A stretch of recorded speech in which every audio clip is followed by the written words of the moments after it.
Hey guys, so today is the CAHM Forum. I'm going to try to get footage of it super early. We have to leave like right now, so hopefully I can take you guys along with me, and I guess we'll see.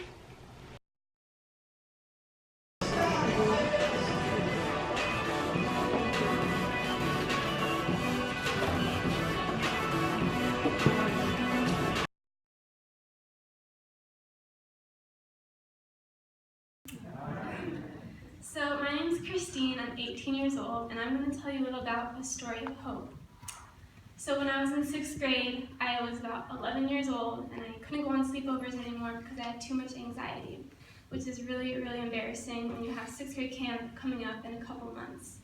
Mandatory at my school to go to 6th grade camp, which is not here in San Diego, about an hour and a half away, and you're there for 5 days without your parents. It's just you and your classmates.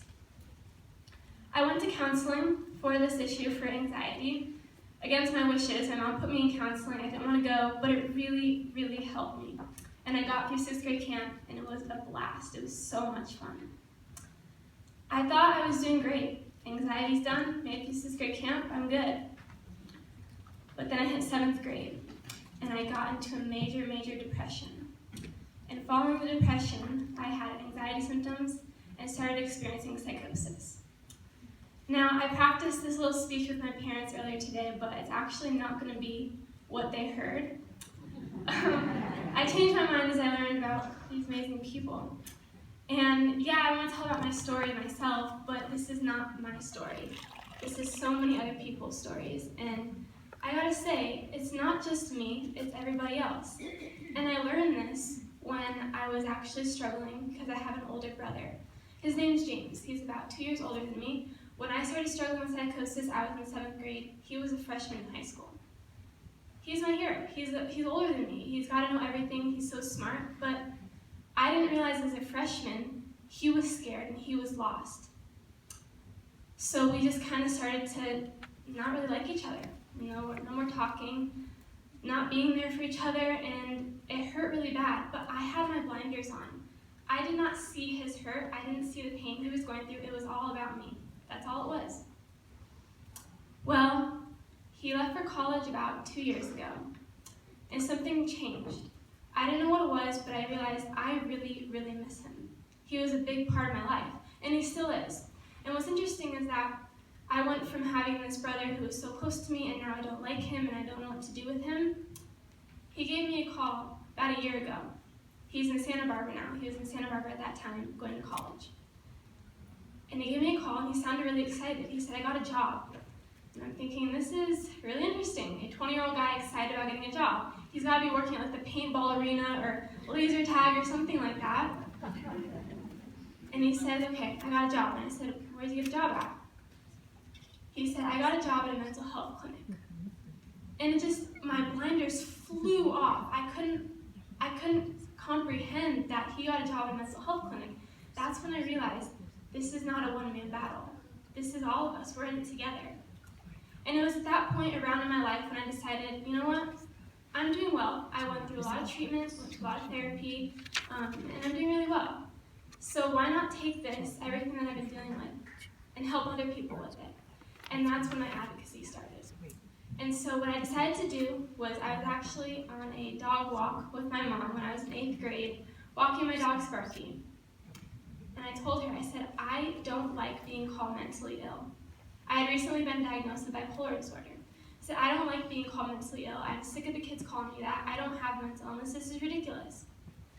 So she said, well, let's call it something different. How about challenges, difficulties, issues? No, it didn't work for me. Then out of nowhere, she goes, how about brain XP? I said, what's that, Mom? And she said, well, just think about it. You think in such expanded ways. And I got it. Brain XP. My brain is expanded. This isn't a horrible thing. I think in expanded ways. I'm awesome. I need to recognize that. And nothing happened with Brain XP for about 2 years. But then, when my brother called me and said, I work at a mental health clinic, popped into my mind again. Brain XP, brain expanded. So I decided this is something I have to do for myself and for other people. So I decided, okay, I'm 16 years old now. Actually, I'm 18 years old, but back then I was 16. I'm 16 years old, and I have an interesting history, interesting past. So I decided to write it all down. And in 3 months, I think it was October 2017 to December 2017, I wrote my whole story down, everything about it. And that became my book, Brain XP, Living with Mental Illness, A Young Teenager's Perspective. And it helped me to write everything down. It was so therapeutic. It was just an amazing process. We went through the editing process, and I was able to self-publish the book at 16 also. And since then, I've created the Brain XP community.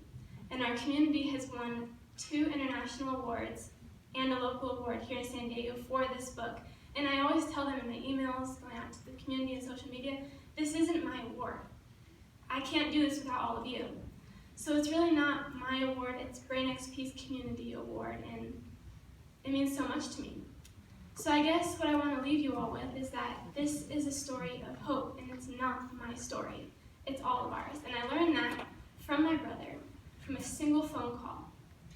And now I have to mention this because I know my parents are probably wondering why haven't we talked about them yet. So, because my whole speech before this had a lot to do with them.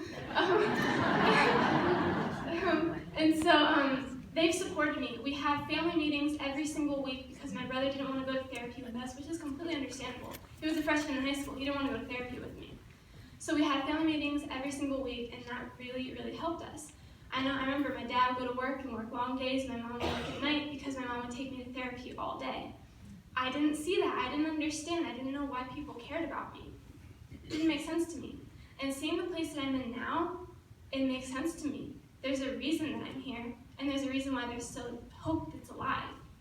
So I feel like this whole situation, this whole journey, started with anxiety, started with a little sleepover problem, grew into psychosis, grew into depression. But I decided I didn't want it to stop there. I wanted to figure out how to make my life work. And because I made my life work, I'm in the place I'm in now. And I'm speaking to all of you right now, providing hope, I hope, for all of you.